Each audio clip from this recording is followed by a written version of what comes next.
When I saw Crowley first, I was 7 years old.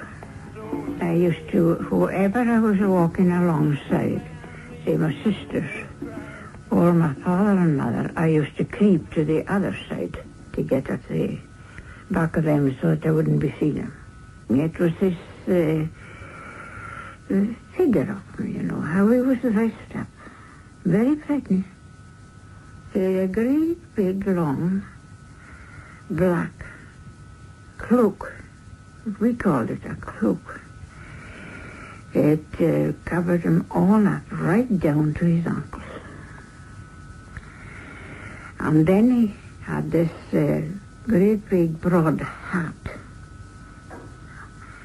And it came to a peak at the top. And that itself looked a bit weird, because there was nobody about that wore the same clothes. We creeped in to the side of the road when we saw him coming at a distance. So we said to one another, "There's Crowley." So when we came up to him, he said, "No," he said, "don't be frightened of me. I won't harm you." But we passed him like that so often on the road that I got used to him. And then I didn't mind. Not one bit, no. I would go up to the house at Boleskine with a message or anything, and I didn't mind. Even, I think, the postman left the mails at the foot of the drive. I was the caretaker at the lodge. They wouldn't go up near the place. Ellen Williamson, now 88 years old, remembers well the imposing and sinister figure of Aleister Crowley sweeping through the Inverness village of Foyers in the early years of this century. The man who delighted in the title The Beast believed he was the new Messiah and was later vilified in the press as the man they'd like to hang, clearly terrified the villagers.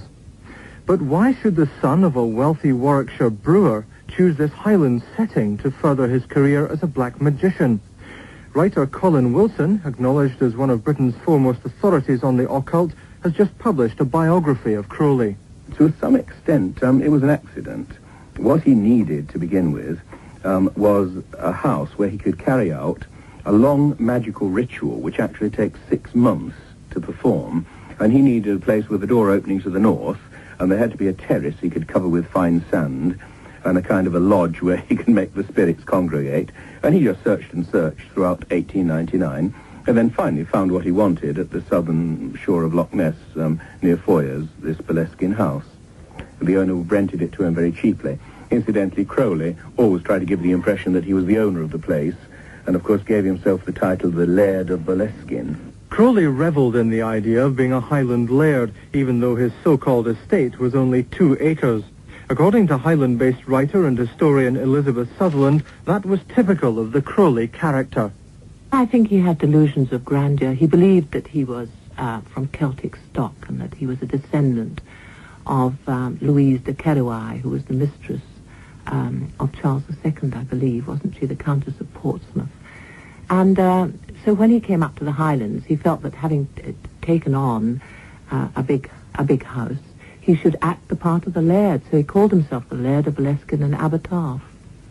And he had this note paper with a coronet at the top of it, and 4 coats of arms, all from the best families in the land. And I think there was also an Egyptian inscription on it as well. It wasn't only his appearance that marked Crowley out as someone to be feared in and around the sleepy village of Foyers.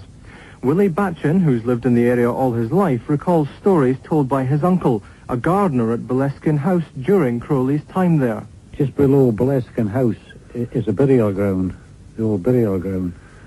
And during the funerals there, Aleister Crowley, or Lord Boleskine as he called himself, would come out and with a shotgun and volley shots over the heads of the mourners. Within the house he had a room which had all mirrors.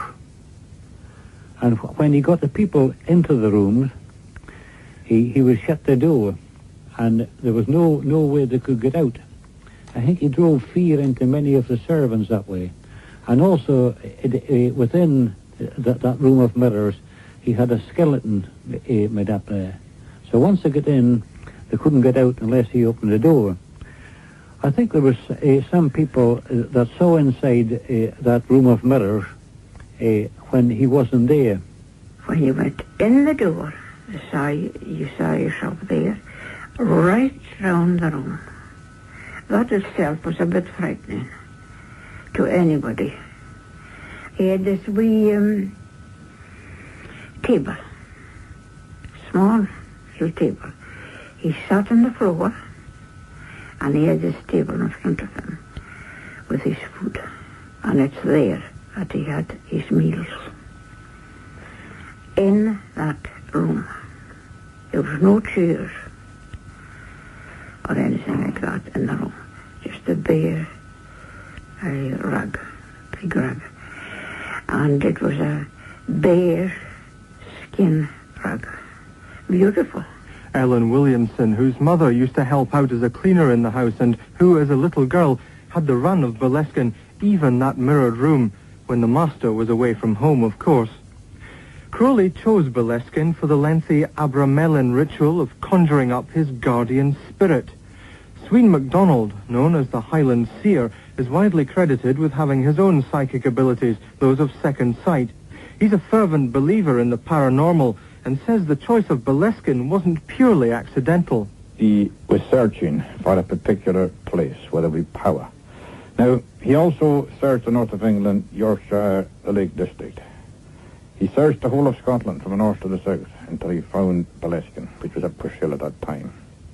Boleskine is built on one of the old ley lines where there's a power. There was a power there. When Crowley went to Boleskine, this was when a lot of the power started within him, where he could write, where he could call up demons, where he could do things, where he cursed people that upset him. Boleskine helped him, and he helped Boleskine. He was a very evil man. The things that he did, no other human person could have done, to animals and to people. But Crowley was also a brilliant man, an expert chess player, adventurous mountaineer, talented writer and poet, accomplished linguist, but as a magician, he may have overestimated his powers to control his creations. Unfortunately, instead of the guardian angel, he raised what he described as a host of demons, which shows perhaps that he either misunderstood the ritual that he was performing, or perhaps his own nature, his own character intervened. I suppose the modern psychologist would say that he raised them in his head. Whether he raised actual forces or creatures that other people could see as well, I would find very difficult to answer. But in view of the fact that I most certainly do believe in psychic phenomena in the paranormal, I would have to say I suppose that he did. When I started writing about the occult, I assumed that magic was a lot of nonsense. In fact, John Simmons says so in his book, The Great Beast. He says, there's only one trouble with magic, it doesn't work. Now, the more I studied this, the more I realized this is just not true. It does work. And it works. I'm almost ashamed to say this. It sounds so nutty. But it works because spirits exist, and so-called magicians actually make use of spirits. I didn't believe that for years and years, but I finally come to believe it. Now, Crowley knew this from the beginning, and that's what his magic was all about. In other words, it's really what happens at spiritualist seances, in a way. You're getting in touch with some rather nasty entities, the juvenile delinquents of the spirit world, and getting them to do things for you, which is, not very good either for you or for them.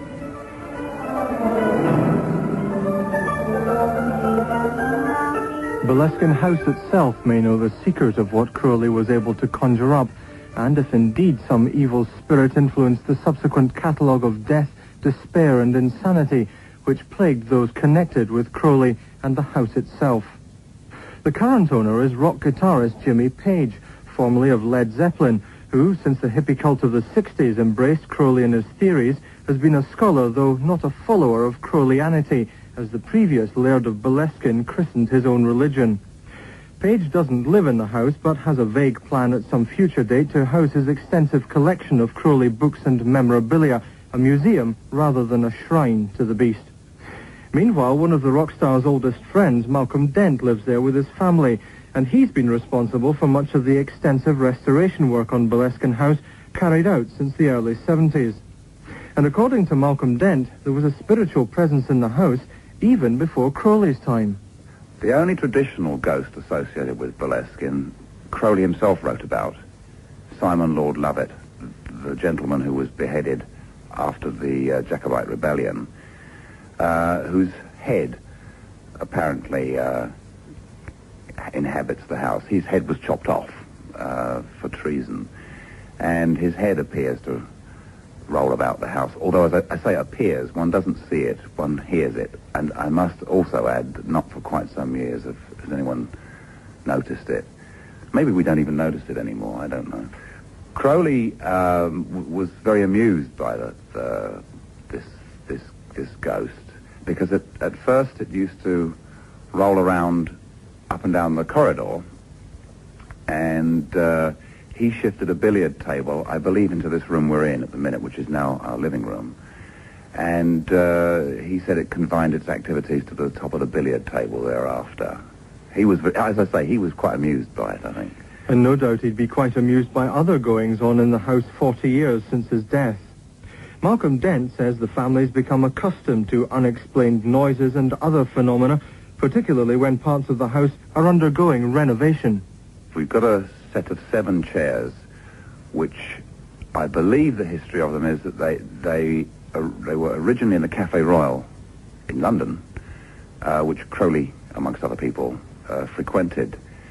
There are, I can't remember all the names. Crowley, they have a large blue plaque in the back with the name of a famous bod and what they did for a living, or what they pretended to do for a living. For example, Murray Lloyd's chair is there.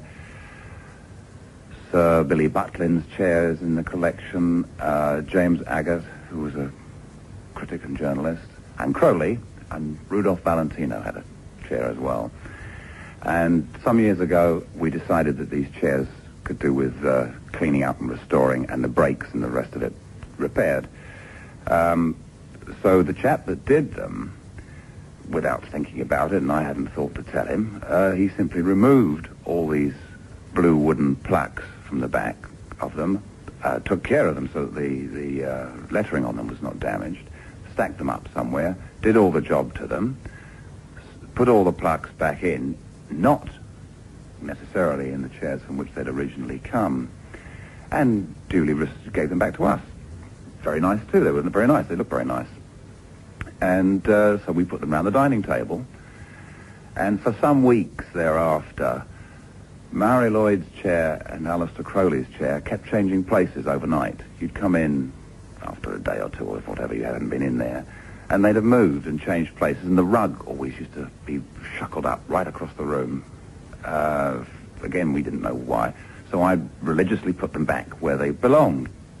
I knew where they belonged because I always kept Crowley's chair at the head of the table, and the other 6 down each side. And I think for about 3 months, every so often, these two would be shifted, none of us having had anything to do with it. And then it stopped. Spine-chilling stuff. Whether you believe in ghosts or spirits or not, whether you believe it is possible for the evil Crowley believed he could master to exert an influence on people, objects, and events years later, it is difficult to dismiss experiences such as these entirely. Certainly Colin Wilson is convinced of Crowley's magical abilities. He often demonstrated his magical powers, usually in a rather unpleasant sort of way. For example, one man went down on all fours and proceeded to bark like a dog and scratch at the door.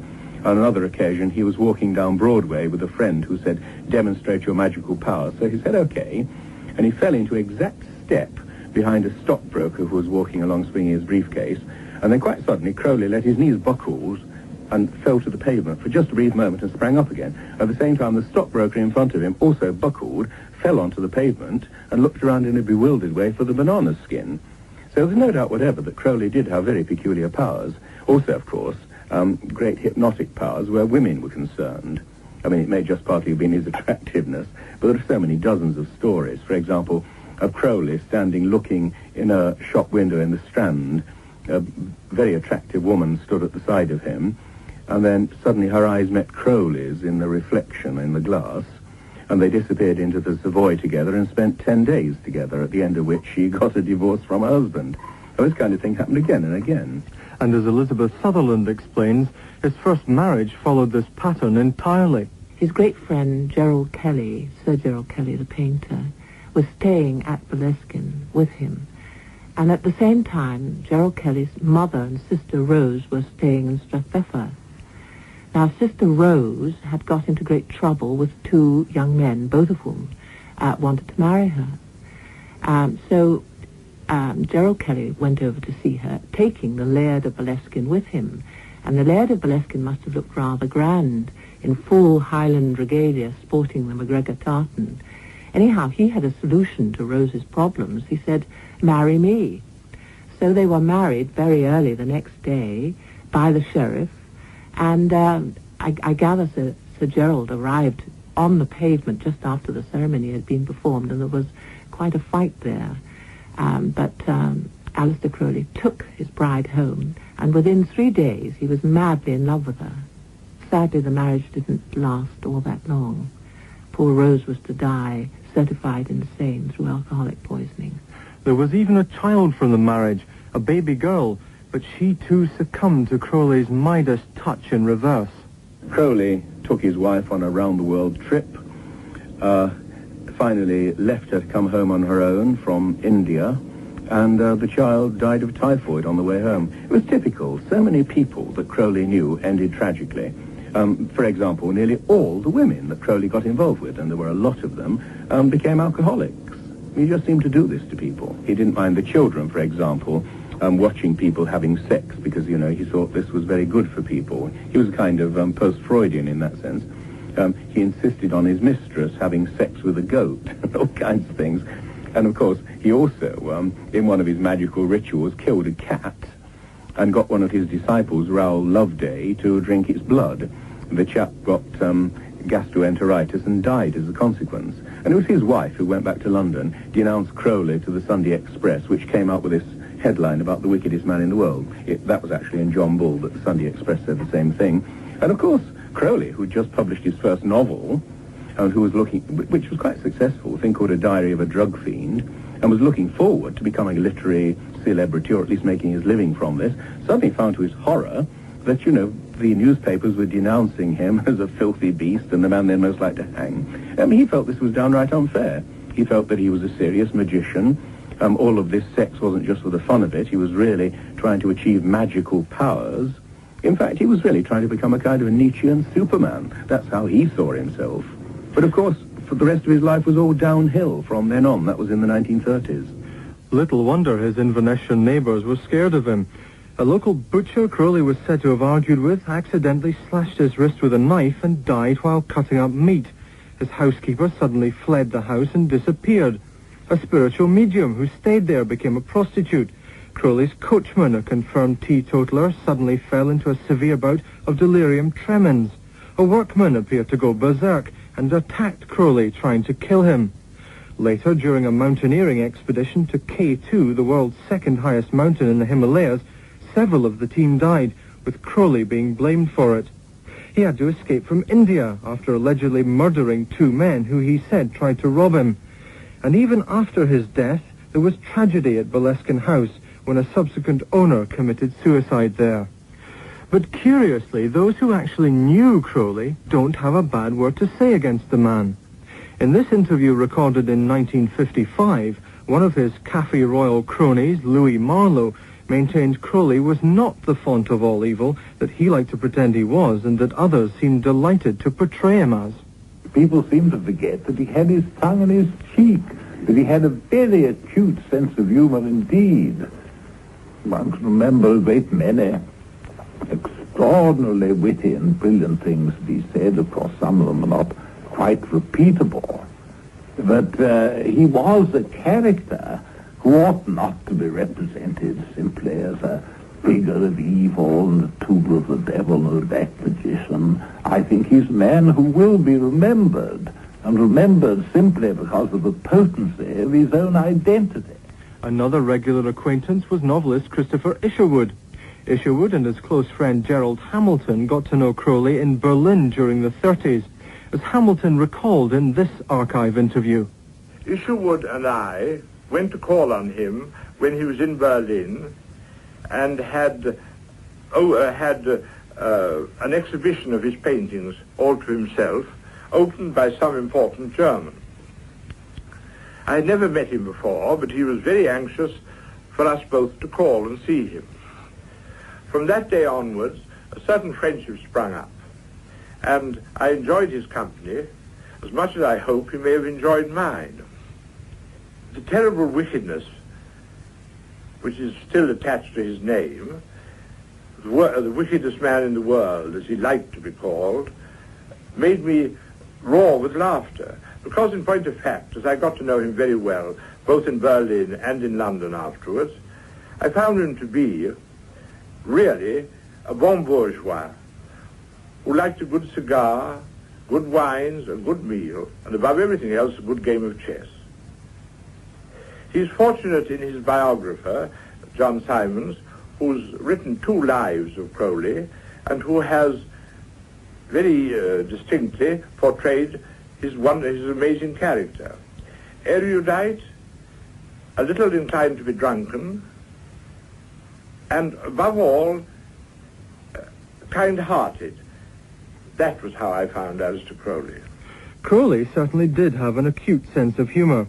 He published a series of hilarious limericks, many about people with whom he'd fallen out, and mostly unbroadcastable. But since his death, a significant number of people have taken Crowley more seriously than he probably took himself. His resurrection during the hippie years of the 60s raised him to the status of a cult hero.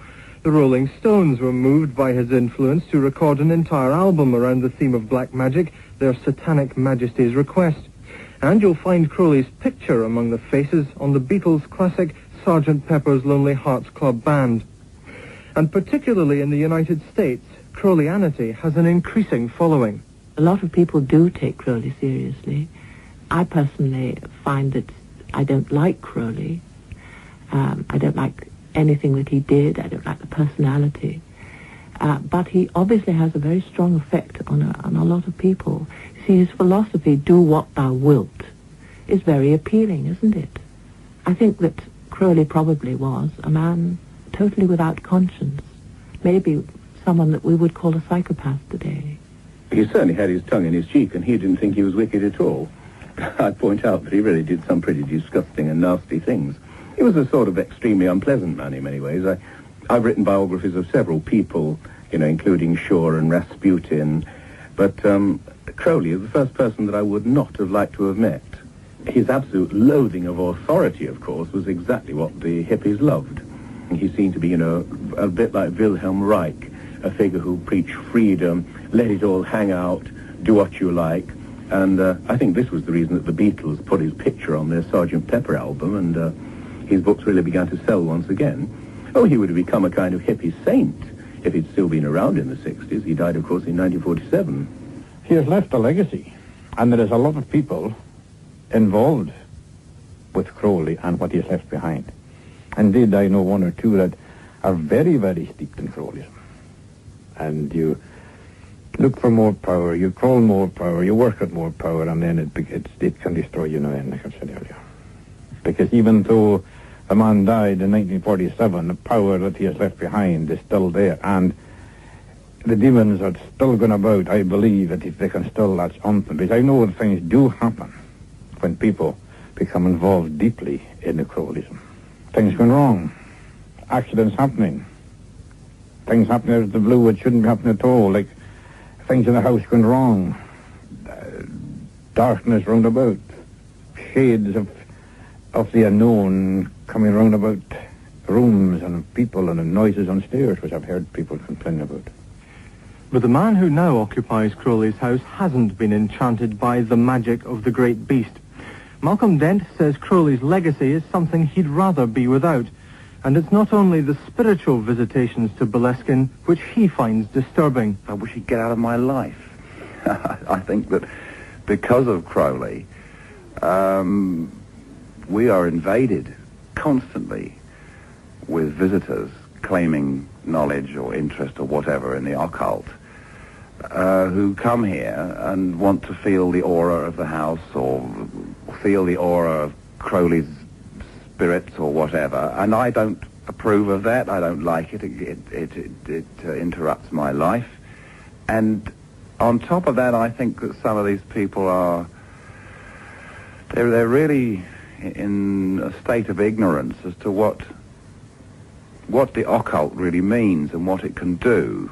I do think some of the people certainly that visit are dangerous sorts of people. I've had curses put on me by people. I've had people conducting rituals against me because I've been rude and tried to get rid of them.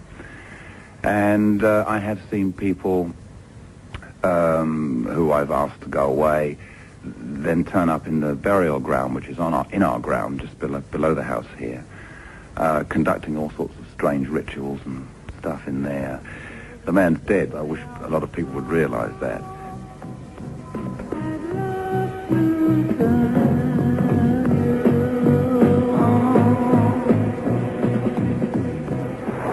Deep-mouthed from their thrones deep-seated, the choirs of the eons declare the last of the demons defeated. For man is the lord of the air. Arise, O man, in thy strength. The kingdom is thine to inherit, till the high gods witness at length that man is the lord of his spirit.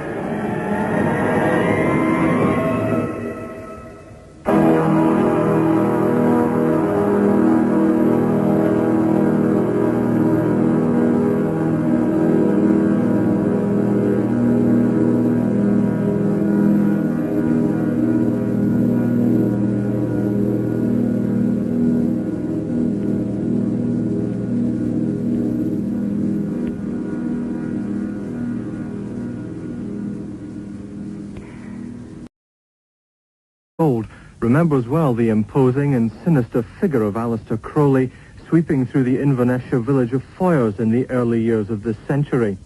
The man who delighted in the title The Beast believed he was the new Messiah and was later vilified in the press as the man they'd like to hang, clearly terrified the villagers. But why should the son of a wealthy Warwickshire brewer choose this Highland setting to further his career as a black magician?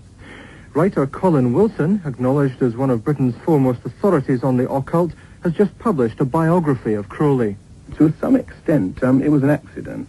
What he needed to begin with was a house where he could carry out a long magical ritual, which actually takes 6 months to perform, and he needed a place with a door opening to the north, and there had to be a terrace he could cover with fine sand, and a kind of a lodge where he could make the spirits congregate. And he just searched and searched throughout 1899, and then finally found what he wanted at the southern shore of Loch Ness, near Foyers, this Boleskine House. The owner rented it to him very cheaply. Incidentally, Crowley always tried to give the impression that he was the owner of the place, and of course gave himself the title the Laird of Boleskine. Crowley revelled in the idea of being a Highland laird, even though his so-called estate was only 2 acres. According to Highland-based writer and historian Elizabeth Sutherland, that was typical of the Crowley character. I think he had delusions of grandeur. He believed that he was from Celtic stock.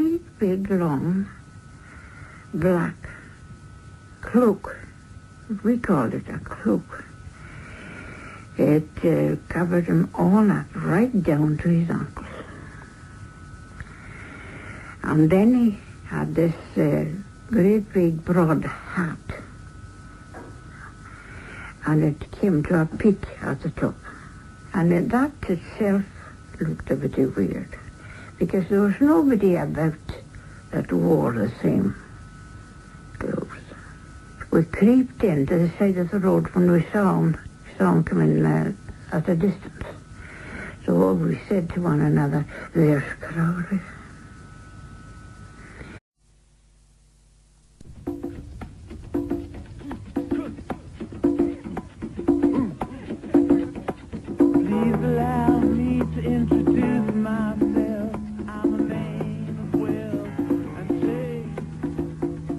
When I saw Crowley first, I was 7 years old. I used to, whoever I was walking alongside, say my sisters or my father and mother, I used to creep to the other side to get at the back of them so that I wouldn't be seen them. It was this figure of him, you know, how he was dressed up. Very frightening. Very agreeable. So when we came up to him, he said, "No," he said, "don't be frightened of me. I won't harm you." But we passed him like that so often on the road that I got used to him. And then I didn't mind. Not one bit, no.